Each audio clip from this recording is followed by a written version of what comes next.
वो बड़ी ही चिंताजनक हैं और वो दिखाती हैं किस तरह से पश्चिम बंगाल में कानून व्यवस्था ध्वस्त हो चुकी है। निर्ममता बनर्जी से कुछ सवाल पूछे जाने आवश्यक हैं और इसलिए आवश्यक हैं क्योंकि पश्चिम बंगाल और भारत की जनता को, हर महिला को, हर बहन को यह हक है वो ये जाने कि जब ममता बनर्जी या कहें निर्ममता बनर्जी को पीड़िता के परिवार के साथ खड़ा होना था तो वो किसको बचाने की साजिश रच रही थी।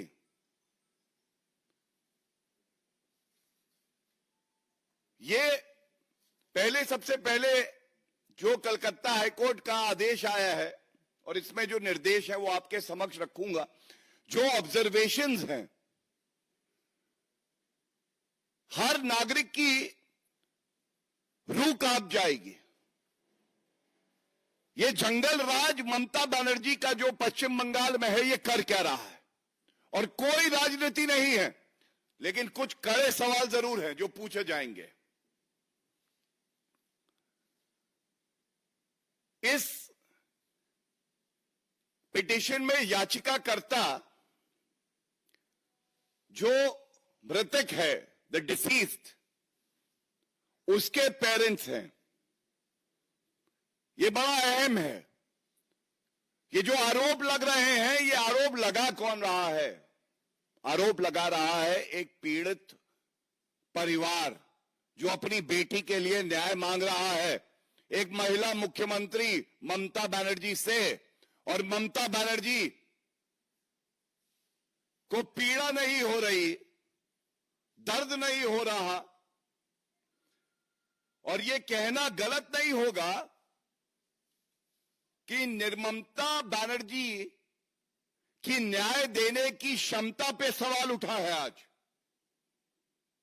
निर्ममता बनर्जी न्याय नहीं दिलवा पा रही। हम सब जानते हैं कलकत्ता हाईकोर्ट ने इस आदेश में पूरी जांच को सीबीआई को ट्रांसफर किया है। लेकिन क्या परिस्थिति थी, क्या ऑब्जर्वेशंस है, रेशियो क्या है इस जजमेंट का कि ये इन्वेस्टिगेशन को ट्रांसफर करना पड़ा? और बड़ी जिम्मेदारी से मैं कहूंगा, ऐसा प्रतीत होता है जजमेंट पढ़ने के बाद, और मीडिया ने जो भूमिका अदा करी है, जो तथ्य सामने रखे हैं कि ममता बनर्जी किसी को बचा रही हैं। ये कौन हैं? ये लोग कौन हैं? ममता बनर्जी को आज जवाब देना होगा। क्राइम सीन, एक वरिष्ठ अधिवक्ता होने के नाते आपको बता दूं, जो पहले 48 घंटे होते हैं ये सबसे महत्वपूर्ण होते हैं एविडेंस कलेक्शन के लिए, फोरेंसिक जांच के लिए। और ममता बनर्जी ने एक बयान दिया जब ये कुकर्म किया गया, जब ये जघन्य अपराध घटित हुआ, उसके एक दिन बाद कहा कि मैं सीबीआई जांच ट्रांसफर कर दूंगी कुछ दिनों के बाद। तो ममता बनर्जी, आपसे यह सवाल है, कुछ दिनों के बाद क्यों? तुरंत क्यों नहीं? जिससे कि एक निष्पक्ष जांच सीबीआई करती, क्राइम सीन को प्रोटेक्ट करती, एविडेंस कलेक्ट होता और अपराधी को सख्त से सख्त सजा हो, डेथ सेंटेंस, फांसी की सजा हो, यह सुनिश्चित करती उसी एविडेंस के आधार पे। लेकिन ममता बनर्जी ने कहा अभी नहीं, कुछ दिन के बाद। और मैं अभी बताऊंगा कि कलकत्ता हाईकोर्ट ने क्या कहा है इस पे। तो ये जो कुछ दिन के बाद कहा, इसमें किस तरह से एविडेंस को डिस्ट्रॉय किया गया है, यह बड़ा चिंताजनक है ममता बनर्जी जी। और अब आपके सामने कुछ तथ्य रखता हूं। पश्चिम बंगाल सरकार ममता बनर्जी के आदेश पर क्या कर रही थी। सबसे पहले कोई भी जघन्य अपराध होता है जिसको हम लोग कहते हैं हीनस क्राइम, तो उसमें एफआईआर होना यह अनिवार्य है। यह हमारे देश का कानून कहता है। और सबसे बड़ी बात यह है, सुप्रीम कोर्ट ने भी कहा है, ललिता कुमारी का केस है कि अगर इस तरह का जघन्य अपराध हो, a cognizable offence is committed, the state police is duty bound to register an FIR. पहला तथ्य, क्या ऐसा हुआ जब यह जघन्य अपराध किया गया तो दुख की बात यह है कि एफआईआर नहीं करी गई, बल्कि पुलिस ने यह कहा कि अननेचुरल डेथ केस। ऐसा क्यों?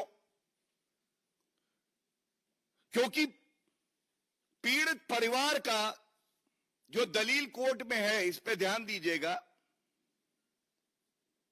पीड़ित परिवार ने कहा कि उनको एक फोन कॉल पहले आया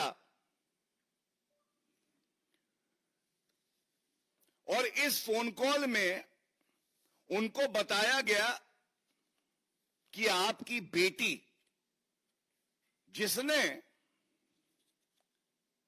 रात में ही अपने परिवार से, अपने पेरेंट्स से बात करी है, उसकी तबीयत खराब है।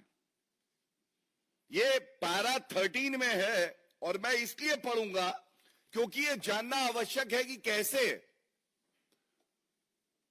पूरे इस मामले को रफा दफा करने की साजिश ममता बनर्जी ने ही रची और जो अपराधी हैं उनको बचाने का कार्य कर रही थी। मैं वो लाइन पढ़ देता हूं। The parents would state that at about 10:53 AM on August 10th, 2024, they received a call from the hospital authorities. According to them, the assistant superintendent, Kar Medical College Hospital, informed them that their daughter was unwell. पहले तबीयत खराब है। यह है 10:53 सुबह। अब 10 तारीख की यह कॉल है। इसके बाद क्या होता है? 11:15 पे सेम असिस्टेंट सुपरिटेंडेंट कहता है, आपकी बेटी ने आत्महत्या करी है। तबीयत खराब थी और केवल 22 मिनट बाद उस बेटी ने आत्महत्या करी है, यह कह रहा है असिस्टेंट सुपरिटेंडेंट। क्यों? जब हम सबको पता है कि हमारी बहन के साथ दुष्कर्म हुआ और उसका पार्थिव शरीर वहीं पे पड़ा था, तो ये नई स्टोरी क्यों रची जा रही थी? इसके बाद वहां पे प्रदर्शन होने लगता है। मां बाप हमारी बहन के तुरंत वहां पहुंच जाते हैं और यह किसके कारण हुआ कि 3 घंटे तक उनको इंतजार कराया जाता है और जो पार्थिव शरीर है उनकी बेटी का, उसको देखने भी नहीं दिया जाता है। ये निर्ममता बनर्जी नहीं है तो क्या है? 3 घंटे तक पीड़ित परिवार इंतजार करता रहा कि वो अपनी बेटी का पार्थिव शरीर देखे। The perpetrators of crime whom Mamata Banerjee is trying to shield are punished and get the strictest punishment possible, even to the extent of death sentence. This remains our duty and obligation to every citizen of the country, especially West Bengal. Thank you. If there are any questions on this, I would like to take them.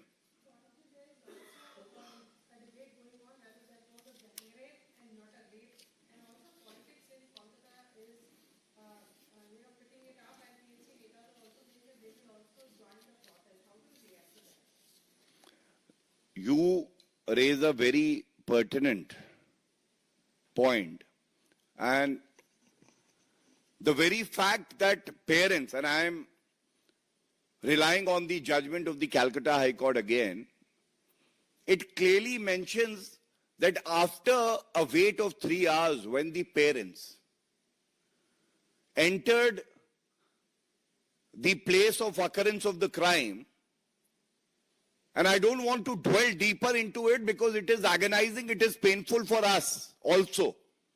The body of the deceased doctor was in such a state that they have made very clear averments before the Calcutta High Court that this is a case of gang rape.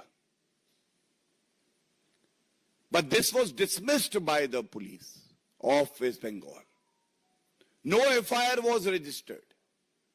And the arrest also at a very belated stage has been made of only one person. So again, it is a question of bona fides of the state government. Why are they hell-bent in saying it is not a case of gang rape? At least a fair and thorough investigation should take place. Are they trying to protect the others? Because if it becomes a gang rape and it is investigated, then one arrest is not enough. But if it is not a case of gang rape, then there is one person who has been arrested and the others can go scot-free. As a lawyer, I can tell you that.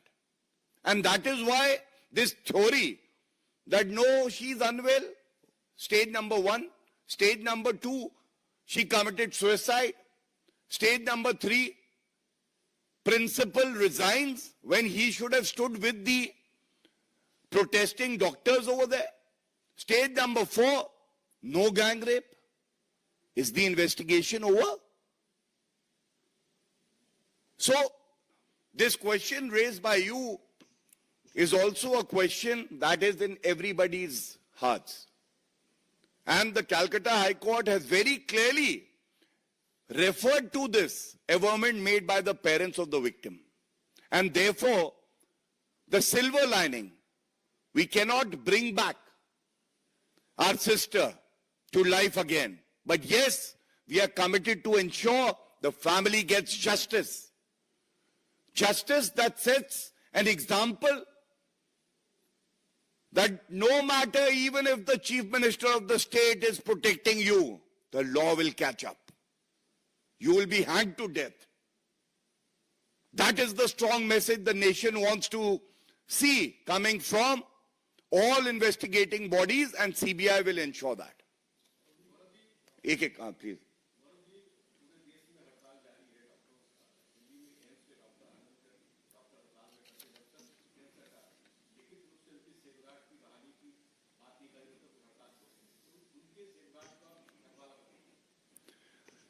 देखिए, जैसा सर्वविदित है कि कल जो doctors association है वो हमारी पार्टी के राष्ट्रीय अध्यक्ष एवं स्वास्थ्य मंत्री केंद्र सरकार में जेपी नड्डा जी से मिले और जो भी उनके सुझाव थे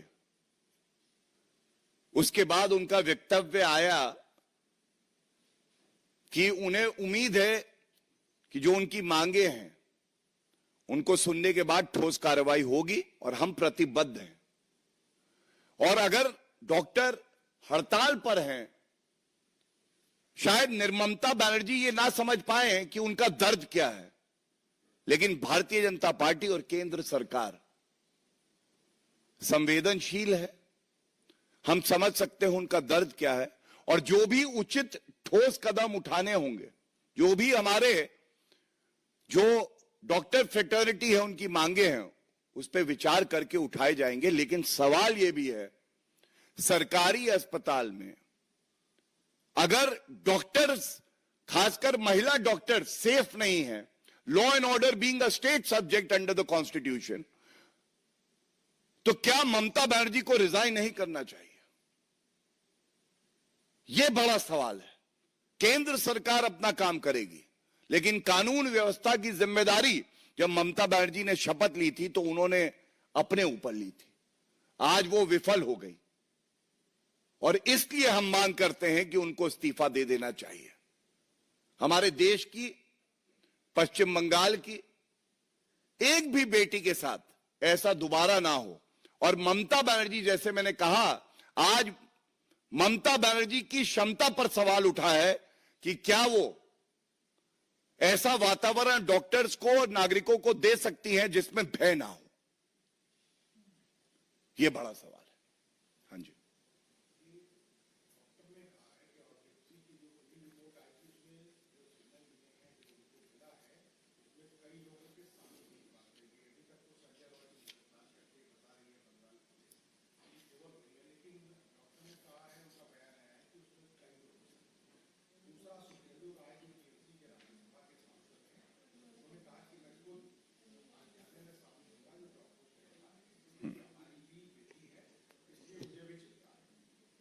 देखिए, मैं सबसे पहले तो जो विवेचना का विषय है उस पर कोई टिप्पणी नहीं करूंगा, क्योंकि मैं आपको अधिवक्ता होने के नाते बता दूं, टिप्पणी करना नुकसानदायक होता है केस के लिए।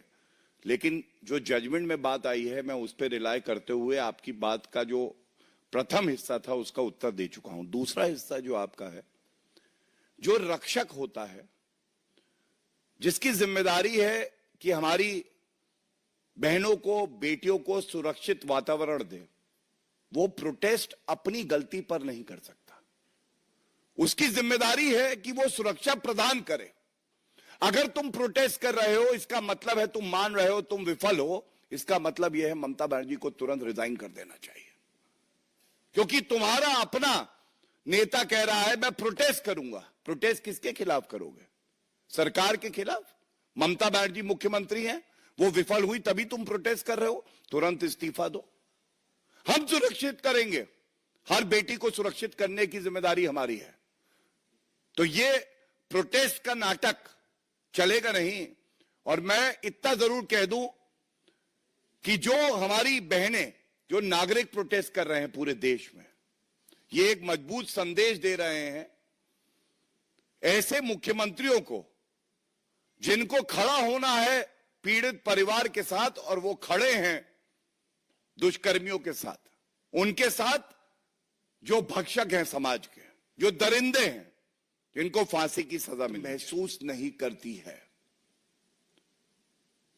जो नैतिक आपका कर्तव्य था आपने उसको नहीं निभाया, आपको तुरंत इस्तीफा दे देना चाहिए।